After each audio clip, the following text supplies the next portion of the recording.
Have you ever wondered why a man who walks away feels both powerful and hollow at once? He believes his silence is a crown. He thinks absence is conquest. But absence, when born from fear, rots into weakness. It is not detachment. It is retreat. He imagines himself the wolf who left the field when in truth he was the prey that ran first. She once begged, not because she was weak, but because she still believed love could be negotiated with reason. She mistook empathy for salvation. She offered softness to a man who feared depth. He tasted her devotion and mistook it for dependence. Every tear she shed was a mirror he could not look into because it reflected his own inadequacy. Men like him fear the mirror, not the woman, the mirror, because in her eyes the truth lives without mercy. He wanted her gaze to adore him, not dissect him. He wanted worship, not reflection. But when she began to see, truly see, the man behind the armor, the fragile child, the trembling ego, the unfinished boy, his instinct was not to stay, but to flee. The masculine wound is hidden beneath the illusion of control. He leaves first so he can call it choice. He withholds so he can feel superior. He disappears not to find peace but to avoid humiliation. His silence is a defense against self-awareness. The woman's silence, however, is something else. It is execution. It is the collapse of illusion. It is the absence that devours the fantasy of control. She learned that begging is a ritual of self-betrayal. The more she pleaded, the more she disfigured herself to fit his limited imagination. And then, one night, her voice simply vanished. Not because she forgave him, but because she finally saw him. When a woman truly sees, her voice dies, not in weakness but in sovereignty. He mistook that silence for emptiness, but silence in her hands is strategy. She did not respond, not because she lacked words, but because words had lost meaning in the presence of deceit. Her detachment became sacred. He called her cold, but he never noticed that it was his indifference that built her frost. The archetype awoke inside her, the witch, the siren, the one who no longer asks to be understood. She does not chase, she observes. She lets him speak his rehearsed lines into the void, and she answers with the stillness of eternity. He begins to unravel, because no man can remain composed in front of a woman who no longer needs his validation. He thought her quiet was submission, but silence is not surrender. Silence is the storm holding its breath. It is the judgment before execution. It is the sound of a woman remembering who she is. And when she remembers, she no longer plays the role of the nurturer. She becomes the mirror itself, sharp, infinite, unyielding.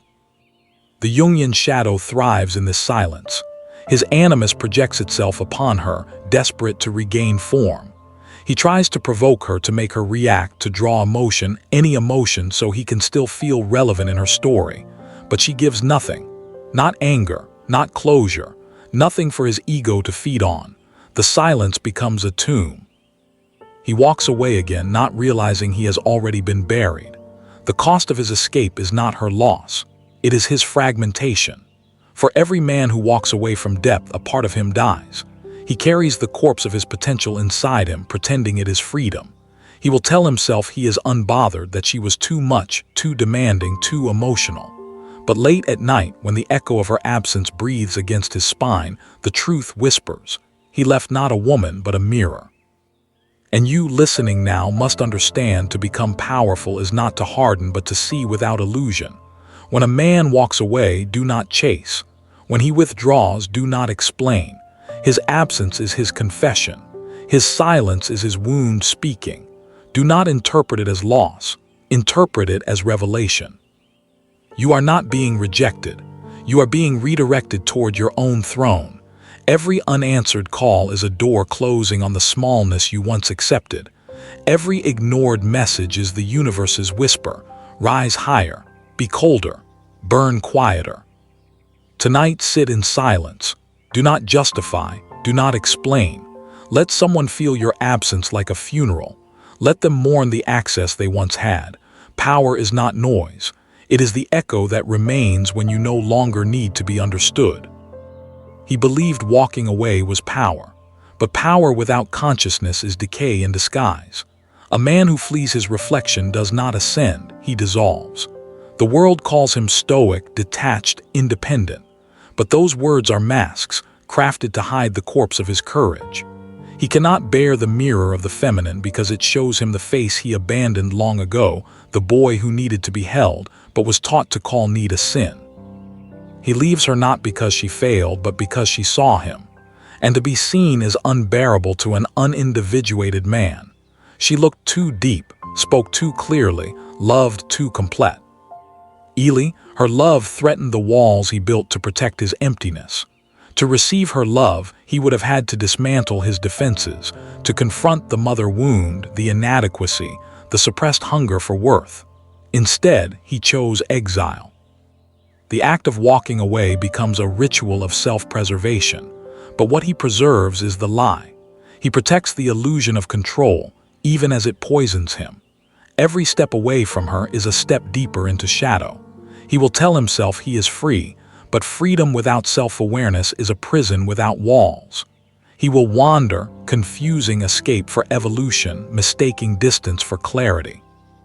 And she stands in the ruins of her giving, watching him disappear into the fog of his own delusion. Her heart is still, not because it does not ache, but because the ache has transformed. It is no longer longing, it is recognition.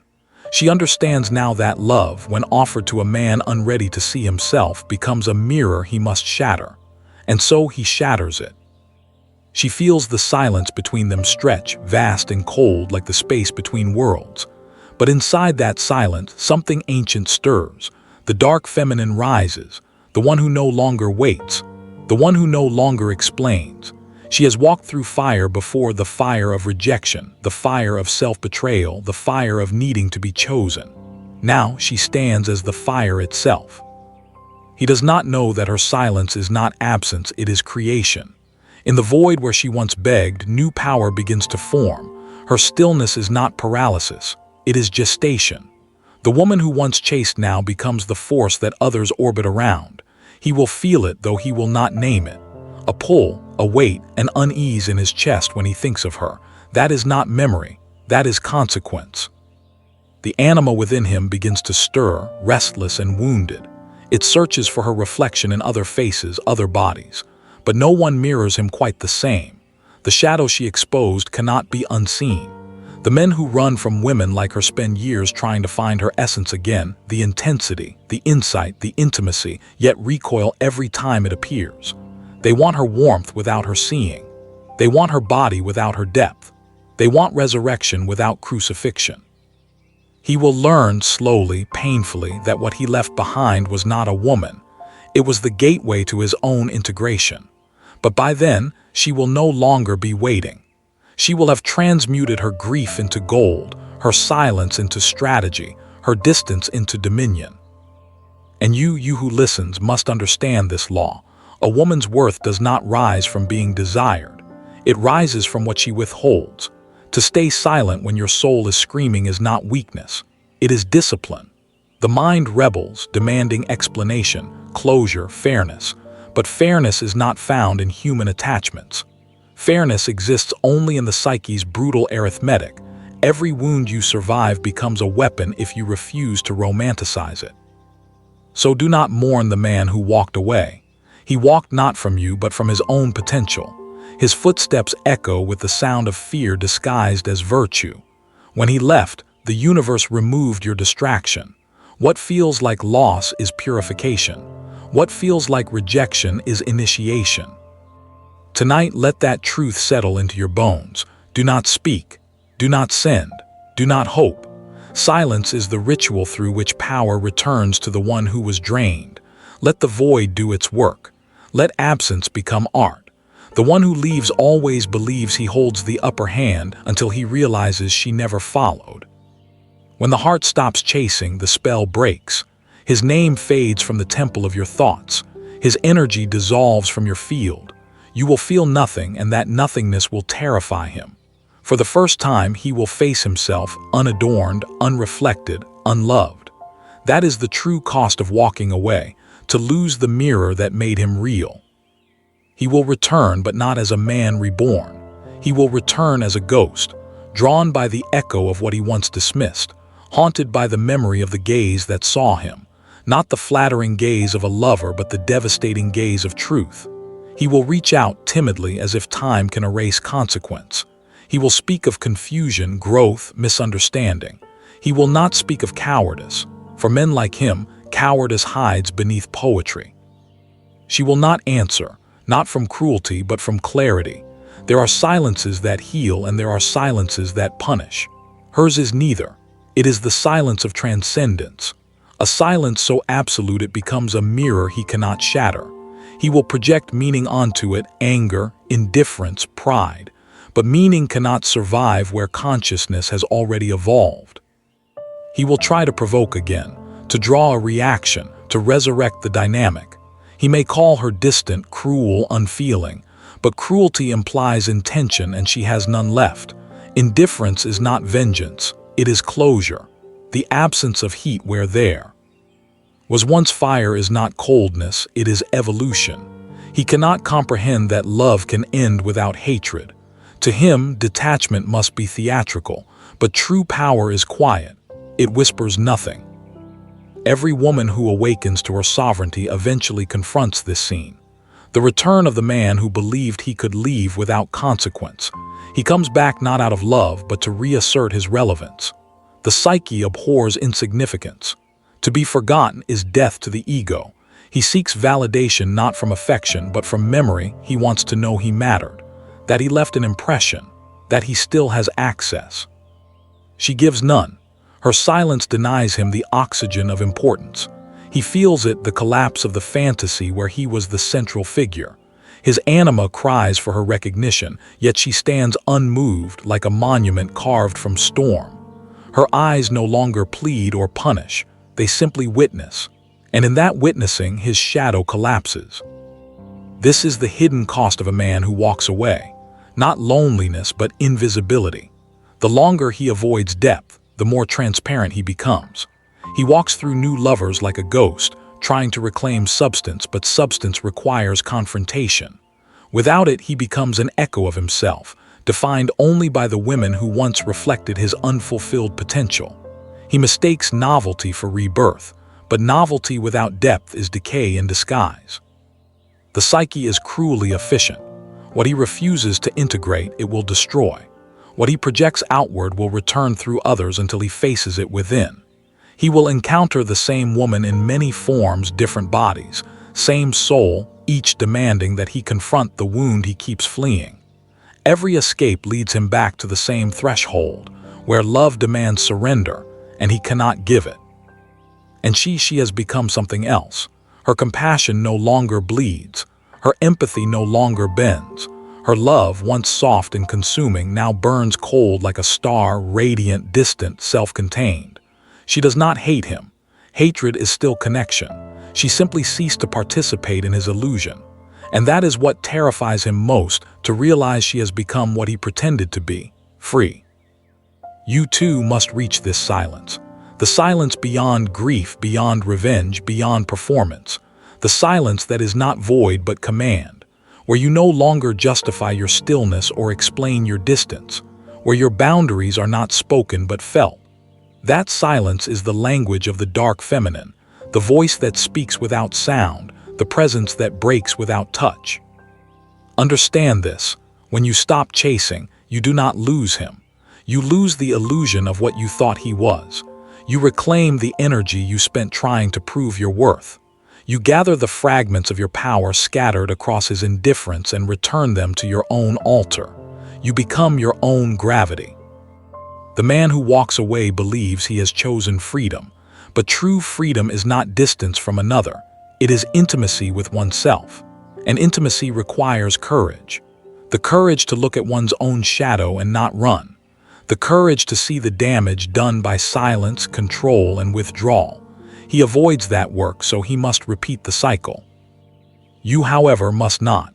Your silence is not flight, it is elevation. Your absence is not punishment, it is purification. Do not waste words explaining what can only be learned through loss. Let him taste the consequence of his own avoidance. The psyche demands balance. What he refused to face in your presence, he will face in your absence. Tonight, remember this truth. Silence is not the end of the story. It is the rewriting of it. In silence, power rearranges itself. The one who detaches first does not always win. The one who understands why detachment was necessary always does. He begins to wander through his own emptiness, searching for meaning and distraction. New faces, new bodies, new confessions, all reflections of the same void. Every woman he meets becomes an echo of the one he left. Each carries a fragment of her voice, her gaze, her indifference. He calls it coincidence. But the unconscious does not deal in coincidence. It deals in correction. Jung wrote that what we do not make conscious returns as fate. And so fate becomes the patient teacher of men who refuse to look inward. He will meet her again and again, not her body, but her archetype. The siren, the witch, the queen, each one demanding surrender to the truth he fled.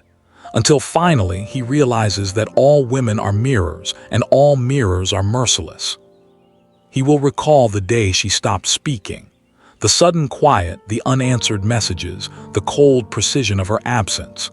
He did not know it then, but that silence marked the turning of his story. It was not her rejection that broke him. It was her disappearance from his narrative. To no longer be part of a woman's internal world is to face extinction in the mythic sense, the death of meaning. He will SCR. All through old messages, listening to the ghosts of her words. He will analyze her last sentence as if it were scripture. He will think of her when he feels nothing for another, when laughter falls flat, when desire fades mid-breath. He will realize that it was not love he feared, it was being known, and she, in her seeing, became his undoing. But she no longer lingers in that place. The woman he once knew is gone. The one who rises now wears detachment like armor and grace like venom. She has learned that closure is not received, it is chosen. The wound became the door. The door became the throne. Her heart still beats, but not for him. It beats for the silence she earned. There is a sacred cruelty in her calm. She no longer pleads with fate. She does not explain her distance, nor soften her edges for those who cannot meet them. She walks with the authority of someone who has buried too many versions of herself to fear loss again. When she speaks, her words are measured not to convince, but to command. She does not want revenge. Revenge requires attention, and attention is the currency of the weak. Her indifference is the highest form of dominance, the kind that leaves no evidence, only echoes. He will try to decode her silence, but silence does not translate. It devours interpretation.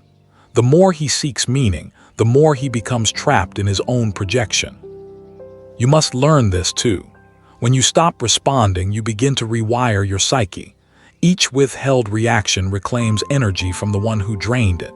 You are no longer a participant in someone else's emotional economy. You are the market itself, the source of value, the arbiter of worth. Your detachment is not cruelty. It is restoration. Let him wonder. Let him suffer the slow disintegration of relevance. Let him feel the void where your empathy used to be. That is not punishment, it is consequence. Every man must one day face the silence he forced upon others. It is the universal equilibrium. The psyche demands symmetry. What he ignored in you, he will encounter in himself, amplified, inescapable, merciless. In that realization, his pride will fracture. The armor will rust. The detachment he once boasted of will become unbearable isolation. He will remember how she looked at him, not with admiration, but with knowing. And that knowing will haunt him more than her absence ever did. Because no man truly forgets the woman who held the mirror. And you do not look back. Those who walk backward into the past turn to salt. There is no salvation in reanimation. Let the dead remain dead. The moment you chase the ghost of a man who could not see you, you descend back into the underworld of your own making. Stay above it. Observe it. Rule it, but do not return to it. Silence is not the absence of communication. It is the highest form of language.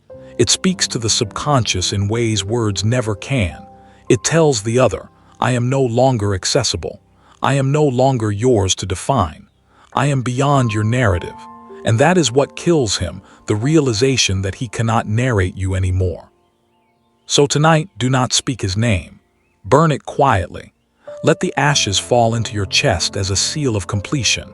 Stand before the mirror and meet your own gaze, unflinching, sovereign, whole. The reflection will not be him.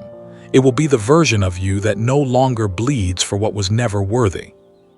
Time moves, but for him it does not heal, it reveals. The silence he once celebrated as strength begins to echo back his own insignificance. The quiet he weaponized now devours him whole. He walks through his life like a man haunted by an invisible specter. Every choice feels hollow, every victory fleeting.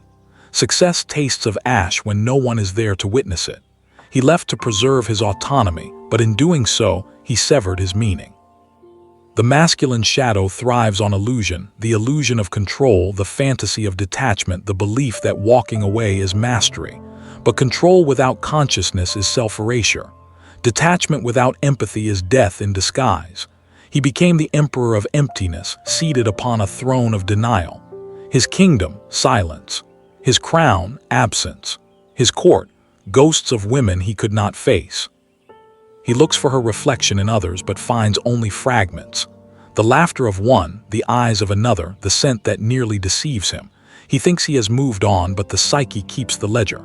The debt remains unpaid. For every wound he refused to feel, a shadow waits in silence. For every woman he fled, the anima closes another gate within him. He is exiled not by her, but by his own refusal to evolve. She, however, walks differently now. The world bends around her composure. Men sense it, though they cannot name it. The quiet authority, the poised detachment, the gravity that demands reverence. They call it mystery, but it is simply discipline. She does not give easily what she once bled for. Her love is now currency, gua. Arded by fire. She has become what Jung called the integrated shadow, the woman who has made peace with her darkness. She no longer fears her rage, her power, her hunger. She channels them with precision. Her silence no longer hides pain, it commands space. She is the witch transmuted into the queen. Her stillness is the throne itself. When she moves through the world, she carries an invisible weight, not of grief, but of awareness. She sees through postures, through words, through intentions dressed as virtue. She is no longer impressed by charm, nor swayed by promises. She reads energy the way others read faces. She knows that every seduction is either evolution or repetition. She chooses evolution, even if it means solitude. He will feel her absence like an unfinished sentence. Her silence will become the mirror in which he must finally meet himself. And there, he will find the truth he fled. That love was never the threat, it was the invitation. The danger was not in being seen, but in realizing how deeply unseen he had been by himself. You must see this clearly. Love does not end when someone walks away. Illusion does, and illusions die painfully. That is why awakening feels like grief. You are not mourning him. You are mourning your own blindness. The woman who begged was the woman who did not know her worth. The woman who stays silent now is the one who remembers. Let that silence speak for you. Let it sanctify your new existence. Do not break it for apology, closure, or validation. Those are the languages of the past. The present has no need for them. When silence is your boundary, peace becomes your power. He will return again, not in form, but in memory. He will whisper through nostalgia, through dreams, through the pull of the familiar. Do not answer. Nostalgia is the siren's song of regression. It calls you back to the grave of your old self. Do not resurrect her. She died to make you sovereign. There is no final revenge greater than indifference. There is no greater freedom than detachment from outcome. When you no longer seek to be chosen, you become the chooser. The dark feminine is not cruel, she is just. Her silence restores balance to what chaos destroyed. So stand tall in that stillness. Let him taste the consequence of losing a woman who found herself. Let him learn that walking away does not end a story, it ends a fantasy. You are not his unfinished chapter, he is your completed lesson. And when dawn breaks, walk into it with quiet dignity. Leave no trace, no message, no memory. The one who knows her worth does not argue, she vanishes.